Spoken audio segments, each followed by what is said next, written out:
Then അടുത്ത ടൂളാണ് dots tool. ഇതാണ് ഡോട്ട്സ് ടൂൾ. അതിൻ്റെ ഷോർട്ട് കട്ട് കീയാണ് O. അപ്പോൾ ഈ ഡോട്ട്സ് ടൂൾ ഉപയോഗിക്കുന്നത് ഒരു ഇമേജിൻ്റെ ഇരുണ്ട ഭാഗങ്ങളെ തെളിച്ചമുള്ളതാക്കാൻ വേണ്ടിയിട്ടാണ് ഡോട്ട്സ് ടൂൾ ഉപയോഗിക്കുന്നത്.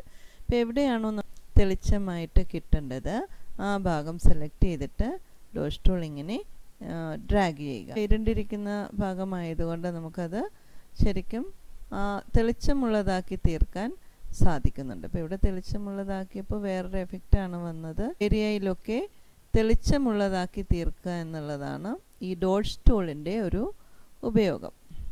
ഇത് ഡോട്ട്സ് ടൂളാണ്. ദെൻ ഡോട്ട്സ് ടൂളിൻ്റെ തന്നെ അടുത്ത സെക്ഷൻ നോക്കാം, ബേൺ ടൂൾ.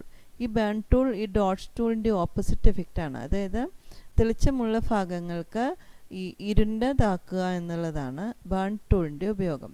അപ്പോൾ ബേൺ ടൂൾ നമുക്കൊന്ന് സെലക്ട് ചെയ്ത് നോക്കാം.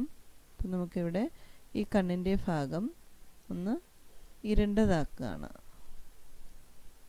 ഇങ്ങനെ ഒരു ഇരുളക്കം കൊടുത്തിട്ടുണ്ട്, കണ്ടോ? അപ്പോൾ ഇങ്ങനെ നമുക്ക് കൊടുക്കാവുന്നതാണ്. ഇവിടെ ഇത്തിരി ഇരുണ്ടതാക്കാം. അപ്പോൾ ഇങ്ങനെയുള്ള വ്യത്യാസങ്ങളൊക്കെ കൊടുക്കാൻ സാധിക്കും.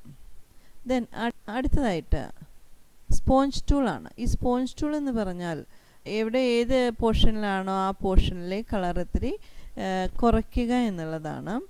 അപ്പോൾ ഇവിടെയൊക്കെ അതിൻ്റെ പ്രോപ്പർട്ടീസ് ഒക്കെ ഉണ്ട്, അതൊക്കെ നമുക്ക് അഡ്ജസ്റ്റ് ചെയ്യാവുന്നതാണ്. അപ്പം ഇരുണ്ട ഭാഗം ഒന്ന് കുറയ്ക്കുക എന്നുള്ളതാണ്. ഇപ്പോൾ ഈ ഒരു പോർഷനിലെ ഈ കളറൊന്ന് നമുക്കൊന്ന് കുറച്ച് കിട്ടുക എന്നുള്ളതാണ്. കളർ ഇത്തിരി വ്യത്യാസപ്പെടുന്നു, ഇതാണ് വ്യത്യാസം. അപ്പം ഇങ്ങനെയൊക്കെയാണ് ഈ ടൂളിൻ്റെ ഉപയോഗങ്ങൾ.